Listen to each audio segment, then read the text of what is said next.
আমরা অনেকে বলি না, আল্লাহ তুমি আমাকে ধৈর্য ধারণ করার তৌফিক দাও। না, এই দোয়াটা আপত্তি করে দোয়া। আপনি আল্লাহর কাছে বলবেন না যে আল্লাহ আমাকে ধৈর্য ধারণ করার তৌফিক দাও। কেন জানেন? কারণ রাসূল সাল্লাল্লাহু আলাইহি ওয়াসাল্লাম বলেছেন ধৈর্যের সাথে বালা মুসিবত নাজিল হয়। তার মানে ধৈর্য তো ওই ব্যক্তিরা আসবে যার বিপদে সে পতিত হলো। এজন্য তুমি কেন আল্লাহর কাছে ধৈর্য ধারণ করার কথা চাইবা? তার মানে তুমি যেন বিপদ আপদ চেয়ে নিচ্ছ যে বিপদ আপদ আসুক আমি ধৈর্য ধারণ করবো না। বরং রাসূল বলছে তোমরা আল্লাহর কাছে বলবা আল্লাহুম্মা ইন্নী আসআলুকাল আফওয়া ওয়াল আফিয়াতা ফিদ দুনিয়া ওয়াল আখিরাহ। আল্লাহ তুমি আমাকে দুনিয়া এবং পরকালের সমস্ত বালা মুসিবত থেকে আল্লাহ তুমি মুক্ত রাখো। আমাদেরকে এই দোয়া করতে হবে।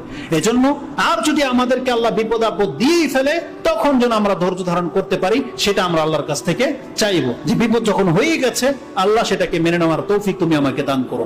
তো বন্যার যেই সমস্ত অঞ্চলগুলোতে আমরা যদি আর্থিকভাবে সহযোগিতা করার ক্ষমতা রাখি আমরা সেখানে করব, আর না হলে প্রতিনিয়ত আমরা আল্লাহর কাছে দোয়া করব। প্রথমে বলবো আল্লাহ তুমি নারায়ণগঞ্জের মানুষকে বাসী